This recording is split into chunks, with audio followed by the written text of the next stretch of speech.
कुछ उद्देश्यों के बारे में आपको जानकारी दे देती हूँ, क्योंकि जब कभी भी हम कोई भी काम कर रहे हैं तो उस काम को करने के पीछे हमारा कोई ना कोई उद्देश्य जरूर रहता है। ठीक है, तो जब हम इस पाठ को पढ़ रहे हैं तो इस पाठ को पढ़ने के बाद हमें क्या प्राप्त होगा, ये हमें जानकारी पहले से होना बहुत जरूरी है। कोई ऑब्जेक्टिव्स होते हैं ना, जब भी हम कोई भी काम करते हैं तो हमारे मन में एक भाव होता है कि इसको करने के बाद मुझे ये प्राप्त होगा। तो ऐसे ही सर्वनाम पाठ के पढ़ने के बाद हमें जो है, यहाँ पर मैंने कुछ उद्देश्य लिखे हैं। नए शब्दों की जानकारी प्राप्त होगी। नंबर 2 पे है शब्दों का उचित प्रयोग करना हम सीख जाएंगे। और नंबर 3 पर है कल्पना शक्ति का विकास। हमारे मन में जो है नए शब्द जब हमें मिल जाएंगे तो हम क्या है, उन पर अलग अलग वाक्यों का निर्माण करना शुरू कर देंगे फिर। ठीक है, और इसके बाद है बौद्धिक विकास। जब शब्द नए होते हैं, विचार नए आते हैं तो हमारा बौद्धिक विकास होना निश्चित होता है फिर। तो इन्हीं उद्देश्यों को ध्यान में रख करके अब हम जो है वो सर्वनाम पाठ का अध्ययन करते हैं। ठीक है, सर्वनाम शब्द यहाँ पर मैंने लिखा है, ये सर्वनाम शब्द है। सर्वनाम किसे कहते हैं? सर्वनाम शब्द जो है वो दो शब्दों के मेल से मिलकर बना हुआ है। तो वो क्या है, एक तो है सर्व और धन नाम, इन दो के मेल से मिलकर बना हुआ है क्या, सर्वनाम शब्द। अब जो ये सर्वनाम शब्द है, सर्व का मतलब होता है सब। सर्व का मतलब क्या होता है, सब। और नाम का मतलब होता है किसी का नाम। नाम का मतलब होता है किसी का नाम अर्थात संज्ञा। जो भी कोई भी नाम हो, संसार के किसी भी चीज का नाम होगा, वो सब किसके अंतर्गत आएंगे, वो सब संज्ञा के अंतर्गत आएंगे। ठीक है, और तो इसी प्रकार से सर्व का मतलब क्या होता है, सब। और नाम का मतलब होता है किसी का नाम, यानी किसी भी वस्तु का नाम, किसी व्यक्ति का नाम या किसी भी चीज का नाम, वो सब क्या कहलाएगा, वो सब जो है वो संज्ञा के अंतर्गत आएंगे।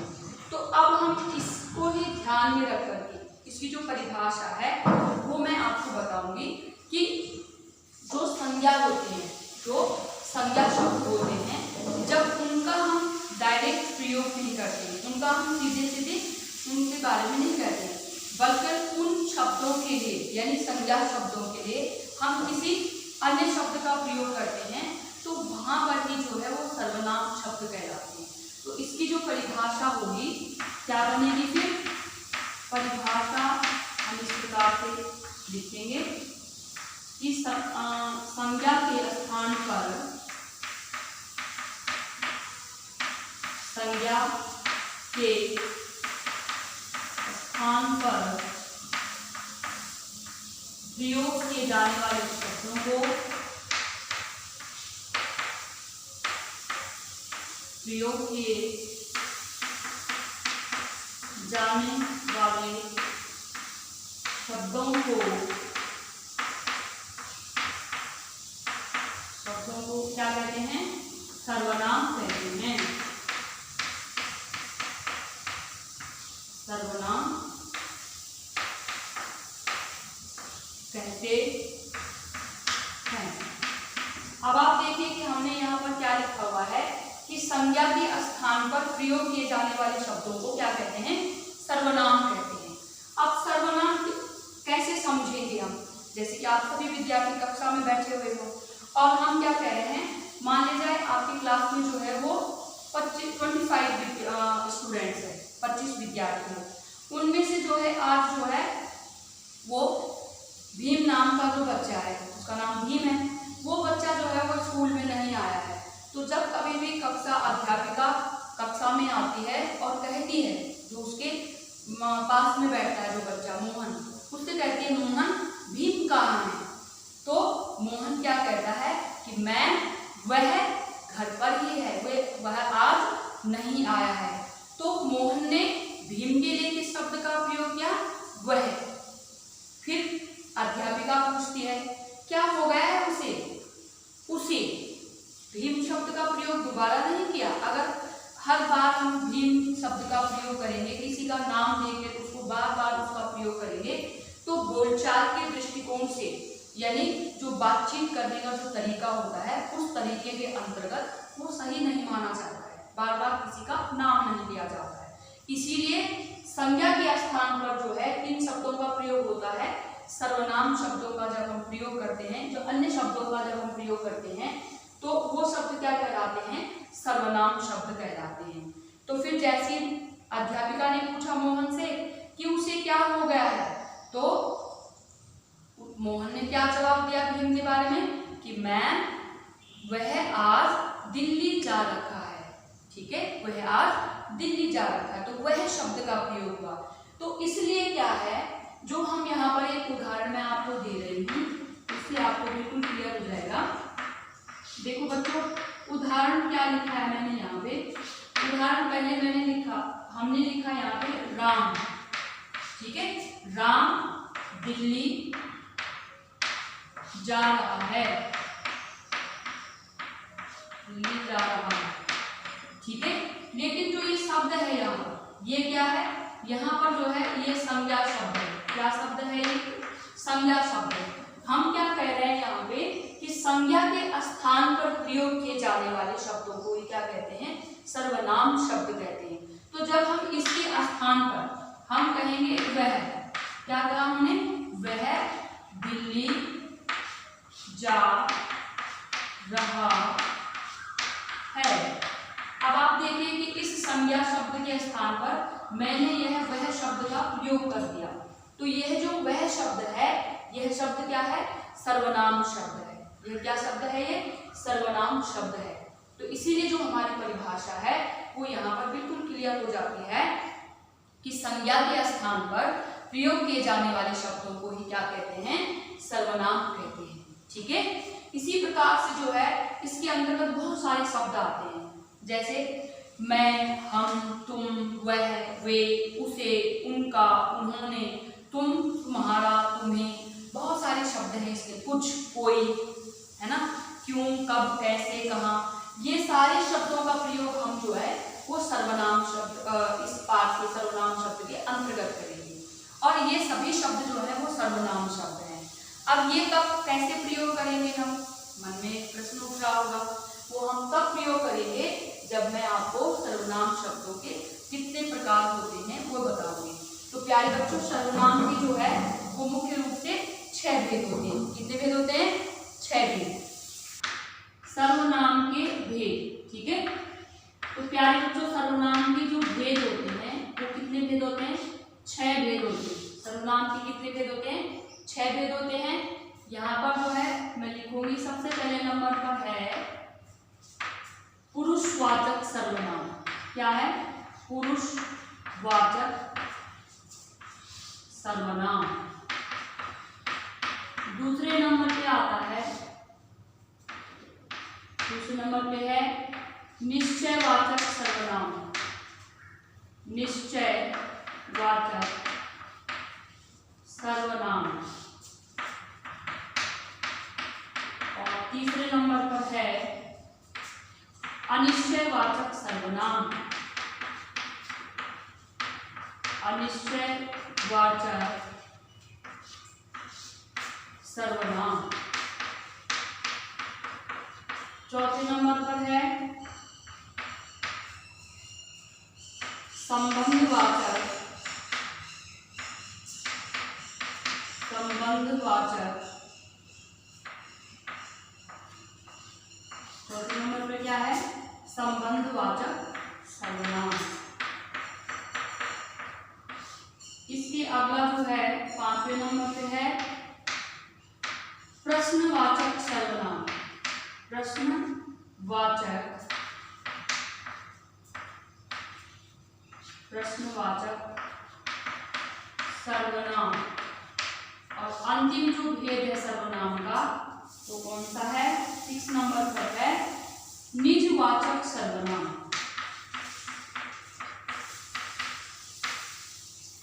निजवाचक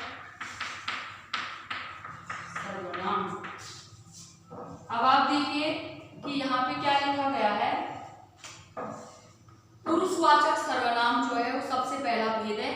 दूसरे नंबर पे है निश्चयवाचक सर्वनाम, तीसरे नंबर पे है अनिश्चयवाचक सर्वनाम, और चौथे नंबर पे है संबंधवाचक सर्वनाम, 5वें नंबर पे है प्रश्नवाचक सर्वनाम और 6 नंबर पे है, छठे नंबर पे निजवाचक सर्वनाम।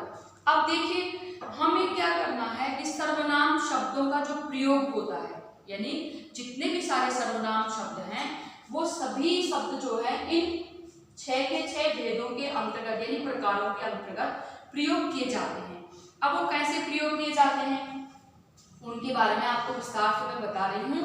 और सबसे पहले हम बात करेंगे पुरुषवाचक सर्वनाम की, फिर करेंगे हम निश्चयवाचक सर्वनाम की, फिर अनिश्चयवाचक, संबंधवाचक, प्रश्नवाचक और फिर लास्ट में निजवाचक की। ठीक है, सबसे पहले हम किसके बारे में पढ़ते हैं, देखो बच्चों सबसे पहले हम इसके बारे में बात करेंगे पुरुषवाचक सर्वनाम किसे कहते हैं। देखो इसमें 3 बातें मुख्य होती है, वक्ता, श्रोता और अन्य। अब ये वक्ता, श्रोता और अन्य क्या है? वक्ता का मतलब होता है जो बात को कह रहा है, श्रोता का मतलब होता है जो सुन रहा है, और अन्य का मतलब होता है जिसके बारे में बात की जा रही है। ठीक है, जैसे कि इस समय क्लास चल रही है तो क्लास में मैं बोल रही हूँ, तो मैं हूँ इस समय वक्ता, और आप सभी बच्चे क्या हो, सुन रहे हो, तो आप सभी क्या हो, श्रोता हो। और हम जिस भी चीज के बारे में बात कर रहे हैं, यानी कि हम इस समय सर्वनाम के बारे में बात कर रहे हैं, तो सर्वनाम क्या हो गया, अन्य हो गया। तो जो सर्वनाम शब्द हमें वक्ता, श्रोता और अन्य के बारे में जानकारी देते हैं वही क्या होता है, पुरुषवाचक सर्वनाम कहलाता है। ये इसकी परिभाषा है। क्या कहा मैंने कि जो सर्वनाम शब्द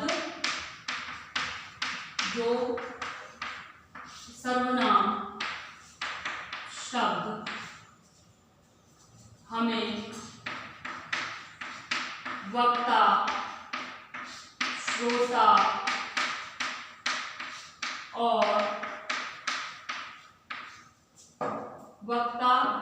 श्रोता और अन्य के बारे में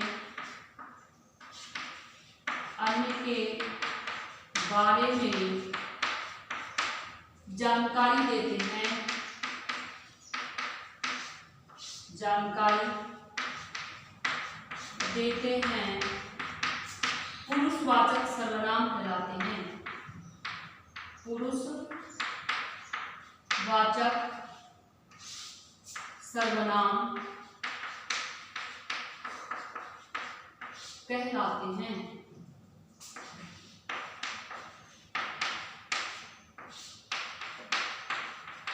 ठीक है, ये इसकी परिभाषा हुई। क्या कहा उन्होंने कि जो शब्द हमें जो है वो वक्ता, श्रोता और अन्य के बारे में जानकारी देती है। और ये भी मैंने आपको बता दिया है कि वक्ता, श्रोता और अन्य कहते किसे हैं। ये बात आपको समझ में आनी चाहिए कि इस समय वक्ता मैं हूँ, श्रोता आप लोग हो, और जिसके बारे में हम बात कर रहे हैं यानी कि हम सर्वनाम के बारे में बात कर रहे हैं, तो सर्वनाम शब्द क्या हो जाएगा, सर्वनाम शब्द जो है वो क्या होगा, अन्य हो जाएगा। ठीक है, उदाहरण है यहाँ पर, उदाहरण में हम लिखेंगे मैं, हम, तुम, वह। अभी मैंने आपसे कहा था कि मैं, हम, तुम, वह, यानी कि मैं और हम जो है वो किस में आएंगे, मैं और हम। यहाँ पर मैं आपको बताऊंगी अभी इनके और भी, जैसे कि हमने मैं के ऊपर एक वाक्य बनाया कि मैं पढ़ रहा हूँ, हम खेल रहे हैं, तुम गा रहे हो, वह आ रहा है। तो ये सभी जो है जितने भी शब्द हैं ये सभी शब्द किसके अंतर्गत आएंगे, ये सब पुरुषवाचक सर्वनाम के अंतर्गत आएंगे। पुरुषवाचक सर्वनाम के जो है वो 3 भेद होते हैं। कितने भेद होते हैं, 3 भेद होते हैं। 3 भेदों में जो है सबसे पहला कौन सा है, सबसे पहला जो भेद है वह है उत्तम पुरुष। कौन सा है, उत्तम पुरुषवाचक सर्वनाम, उत्तम पुरुषवाचक सर्वनाम। ठीक है, आगे नहीं लिख रही हूं मैं, सर्वनाम शब्द अंडरस्टूड है। नंबर 2 है मध्यम पुरुषवाचक सर्वनाम, मध्यम पुरुषवाचक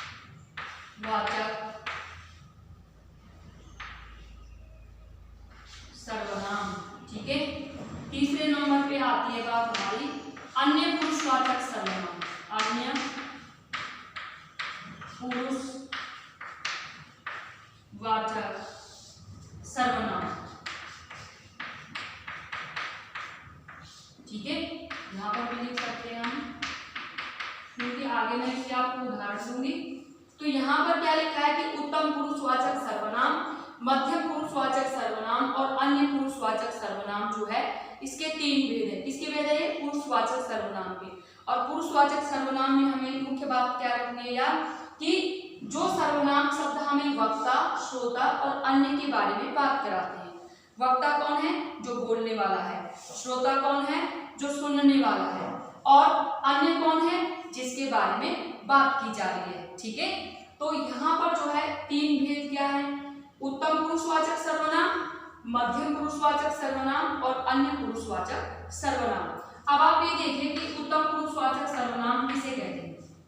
उत्तम पुरुषवाचक सर्वनाम वह सर्वनाम होते हैं जिन सर्वनाम शब्दों से हमें बोलने वाले के बारे में पता चले, यानी हमें जिसमें वक्ता के बारे में पता चलता है, जिन सर्वनाम शब्दों के माध्यम से।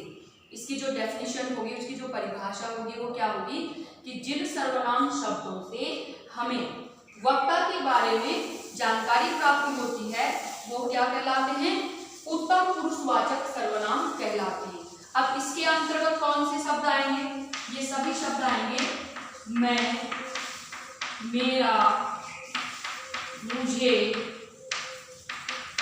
मुझको। ठीक है, और इसके और क्या आएंगे? हम, हमें, हमारा। ठीक है, ये सारे शब्द जो है किसके अंतर्गत आएंगे? उत्तम पुरुषवाचक सर्वनाम के अंतर्गत आएंगे। ये सभी जितने भी वाक्य हैं, आप ये देखिए कि आपकी किताब में हिंदी की पुस्तक आप कोई भी पुस्तक आप पढ़ रहे हैं, तो जो भी वाक्य मैं, मेरा, मुझे, मुझको, हम, हमें, हमारा, ठीक है, हमें, इन सब से बना होगा, वो समझ लेना कि वो कौन सा, किसका उदाहरण है? वो उत्तम पुरुषवाचक सर्वनाम का है। किसका उदाहरण है? वो उत्तम पुरुषवाचक सर्वनाम। ये छोटा सा मैंने आपको संकेत दे दिया कि जहां पर भी आपको ये लगेगा कि मैं, मुझे, मेरा, मुझको और हम, हमें, हमारा, हमको, इन सभी से जो है वो कोई भी वाक्य बना होगा वह उत्तम पुरुषवाचक सर्वनाम के अंतर्गत आएंगे। दूसरे नंबर पे है मध्यम पुरुषवाचक सर्वनाम। अब मध्यम का क्या मतलब है? मध्यम के अंतर्गत आएगा तुम, तुम्हें, तुम्हारा।